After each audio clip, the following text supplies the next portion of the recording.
تاریخ بتاتی ہے کہ پورنوگرافی کو سب سے پہلے سلطان ایوبی کے دور 1137 تا 1193 میں مسلمانوں کے خلاف بطور ہتھیار صلیبی بادشاہوں نے استعمال کیا۔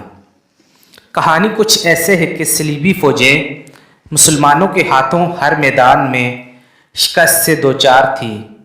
اسلامی فوجیں متحدہ صلیبی فوجوں پر ہر محاذ و میدان میں طاقتور پڑتی تھیں، لیکن مزہ تب آیا جب بحر اوقیانوس کے ساحل پہ 1.5 لاکھ مسلمان افواج نے 15 لاکھ صلیبی فوجوں کو راکھ کا ڈھیر بنا دیا۔ اس موقع پر متحدہ صلیبی فوج کا بادشاہ رونالڈو زور و قطار سے رونے لگا۔ اس نے فوراً ایک اجلاس کے انعقاد کا حکم دیا جس کا مقصد مسلم اور صلیبی افواج کے خوبیوں اور خامیوں کا موازنہ کرنا تھا۔ تو معلوم ہوا مسلمان افواج ساری رات سجدوں میں پڑے روتے رہتے ہیں اور صبح میدان جنگ میں دشمن کو اپنی پوری آب و تاب کے ساتھ للکارتے ہیں۔ ان کے اندر ایک الگ دنیا آباد ہے جسے وہ ایمان کہتے ہیں۔ یہی ایمان ہوئی انہیں دنیا کے ہر خوف و ڈر اور لذت پرستی سے بہت اوپر انہیں ایک بہترین جنگجو بناتا ہے۔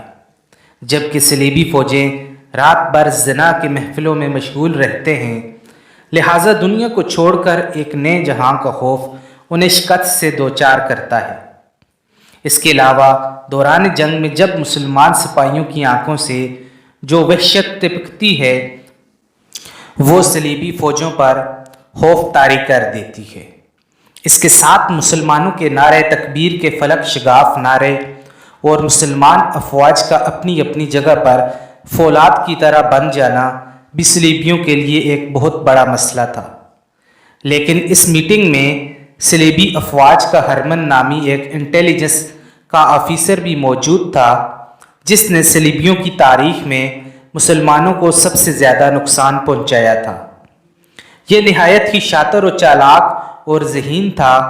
اس نے مسلمان اور صلیبی افواج کے نفسیات پہ بات کرتے ہوئے واضح کیا کہ میرا 60 سالہ تجربہ ہے کہ ایک عیاشی پسند وجود کبھی بھی زندگی کے میدان میں بہترین سپاہی نہیں بن سکتا، اور خاص کر وہ لوگ جو سیکس میں زیادہ دلچسپی لیتے ہوں، کیونکہ ان کی جسمانی اور روحانی طاقتیں ختم ہو کر رہ جاتی ہیں۔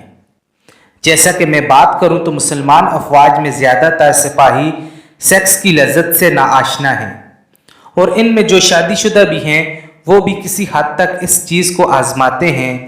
تصور کی روگنائیاں اور خوبصورت نظارے ہمیشہ ان کی پہنچ سے دور ہیں۔ انہیں مذہب کے آگے اور پیچھے کچھ نہیں دکھائی دیتا، لہٰذا ہم اگر ان میں جنسی بھوک کو پیدا کر دیں تو ان کی سوچ اور نظریات کو کمزور کیا جا سکتا ہے۔ اس مشن کی کامیابی کی ایک مثال وہ مسلمان بادشاہ اور وزراء بھی ہیں جو شروع میں سلطان ایوبی کے ساتھ تھے، لیکن ہماری خوبصورت لڑکیوں نے جب سے انہیں اپنے حسین اداؤں کا اسیر کیا تب سے وہ خدا اور رسول کو جانتے ہی نہیں ہیں۔ انہیں سلطان ایوبی اپنا سب سے بڑا دشمن نظر آتا ہے۔ ان مسلمان وظیفہ خوروں میں وہ جرنیل بھی شامل ہیں جن کی حکمت عملیاں اور بہادریاں میدانوں کے نقشے بدل ڈالا کرتی تھی۔ آج وہ صلیبیوں سے نگاہیں جھکا کر بات کرتے ہیں کیونکہ ہم ان کے اندر عورت اور جنسیات کی روح داخل کر چکے ہیں۔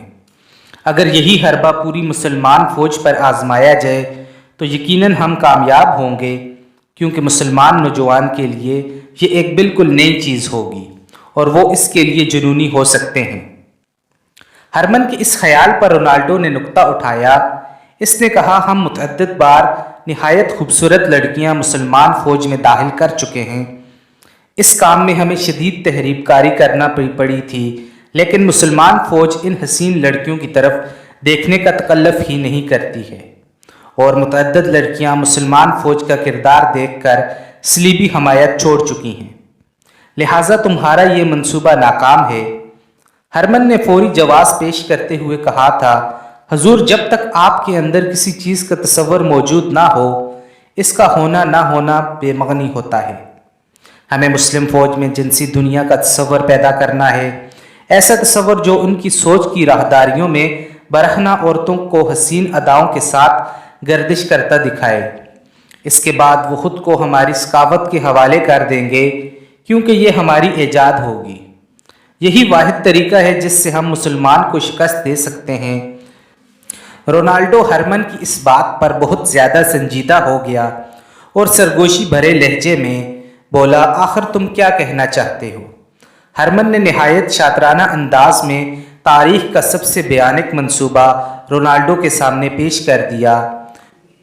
دنیا کے سامنے یہ منصوبہ آرٹ پورنوگرافی کے نام سے سامنے آیا۔ اس منصوبے کی 1 سال بعد سلطان صلاح الدین ایوبی کو اطلاع ملی کہ فوج کے کچھ نوجوان رات کو غائب پائے جاتے ہیں۔ نوجوانوں میں اکثر جنسی گفتگو بھی سنی گئی ہے۔ سلطان صلاح الدین ایوبی نے اس چیز کو اتنا سنجیدگی سے لیا کہ خود بیس بدل کر ان نوجوانوں کا پیچھا کیا۔ یہاں ایک بات واضح کرتا چلوں کہ سلطان صلاح الدین ایوبی بذات خود بیس اور آواز بدلنے کے ماہر تھے۔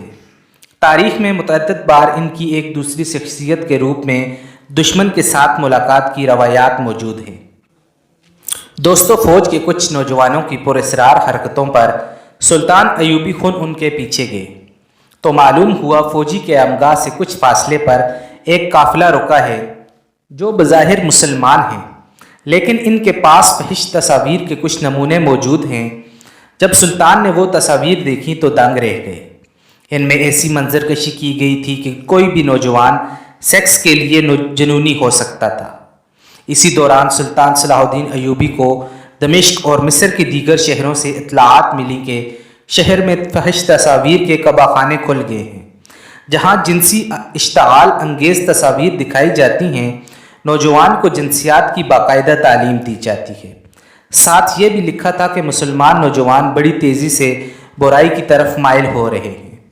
سلطان صلاح الدین ایوبی نے فوری اپنی جنگی پیش قدمی روکی اور پورنوگرافی کے اس ناسور کے خلاف محاذ کھولا۔ اس حوالے سے سلطان صلاح الدین ایوبی نے ایک تاریخی تقریر میں کہا تھا، ہر قوم کی طاقت اس کا اچھا یا برا کردار ہوا کرتا ہے۔ دشمن ہماری اصل طاقت کا اندازہ لگا چکا ہے، اب وہ سامنے کی جنگ کبھی نہیں کرے گا۔ اسی لیے دشمن اب ہمارے قومی کردار پر حملہ آور ہوا ہے، کیونکہ ضروری نہیں جنگ میدانوں میں ہو، جنگ سوچ اور رویوں کی بھی ہوتی ہے۔ جو قوم اس پر غالب آ جاتی ہے وہ فتح یاب ہوتی ہے۔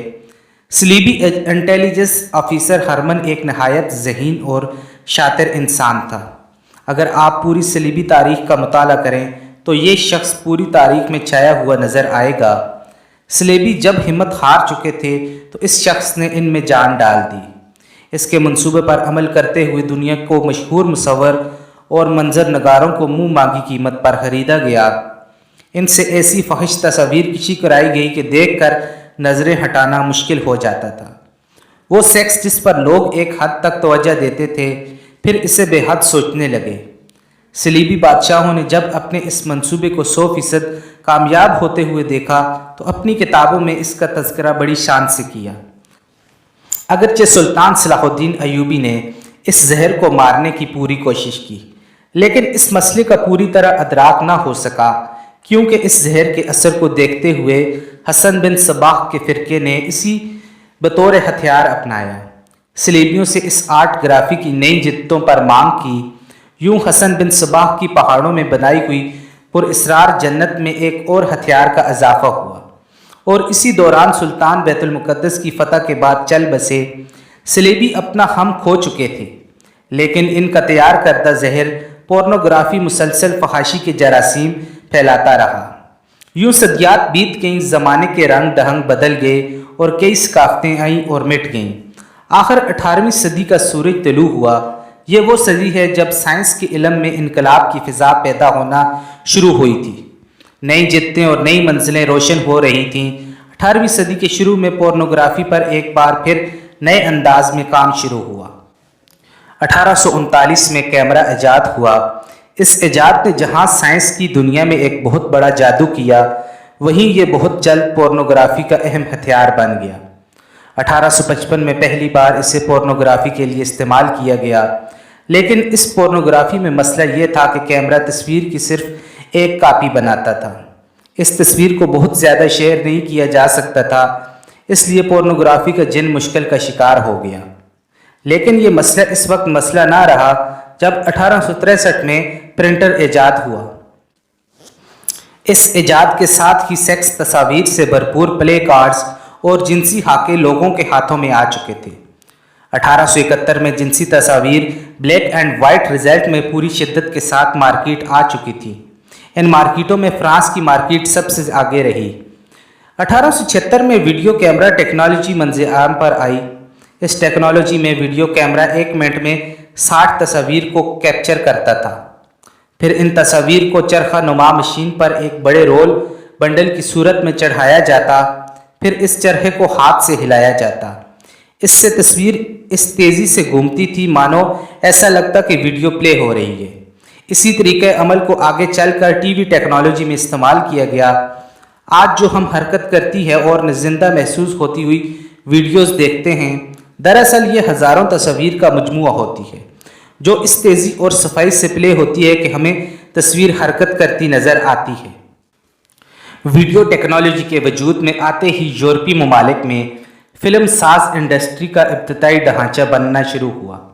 اس کے ساتھ ہی تاریخ میں پہلی بار باقاعدہ پورن انڈسٹری کا آغاز ہوا۔ پہلی پورن فلم 1895 میں ریلیز ہوئی۔ اسے لومیئر برادرز انڈسٹری نے پہلی بار عوامی نمائش کے لیے فرانس میں پیش کیا۔ اس کے ڈائریکٹر مسٹر البرٹ کرچر تھے۔ پہلی پورن فلم 16 منٹ کی تھی، جس میں ایک عورت کو برہنہ انداز میں ہوش ربا ادائیں دکھاتے ہوئے پیش کیا گیا۔ یہ فلم نہایت منافع بخش ریکارڈ کے ساتھ مقبول ہوئی۔ اس کے ساتھ ہی سیکس کی خواہش ضرورت سے بڑھ کر جنون میں بدل گئی۔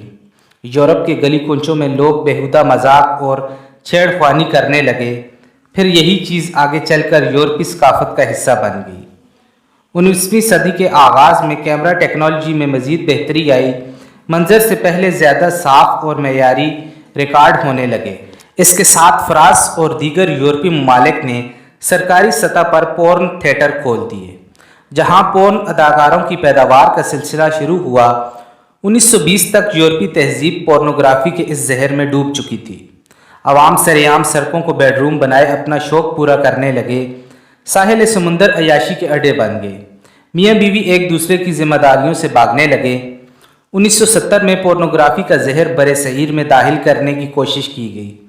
پہل یہ صرف تصاویر پر مشتمل تھا۔ اسے ویڈیو دکھانے کے لیے یورپی کمپنیز نے پاکستان اور بھارت میں پورن سینما کی اجازت چاہی۔ اس کے جواب میں صرف انکار ہی نہیں کیا بلکہ پورنوگرافی کو باقاعدہ ایک جرم قرار دیا گیا۔ لیکن آہستہ آہستہ بہت سے اور طریقوں سے یہ ہتھیار ہمارے خلاف پھر سے استعمال ہونے لگی۔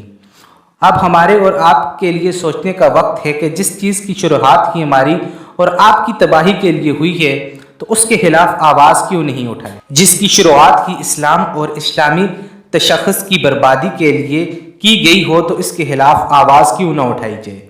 جس چیز کی شروعات ہی ہمیں ہر میدان میں کمزور کرنے کے لیے کی گئی ہو تو اس کے خلاف آواز کیوں نہ اٹھائی جائے؟ اس میں کوئی شک نہیں کہ ذہنی اور روحانی طور پر ایک کمزور جسم کبھی غزوہ ہند لڑنے کا اہل نہیں ہو سکتا۔ آئیے مل کر جتنا ہو سکے اس کے خلاف آواز اٹھائیں، کیونکہ یہ ہمارا اور صرف آپ کا مسئلہ نہیں بلکہ پورے ملت و قوم کا مسئلہ ہے۔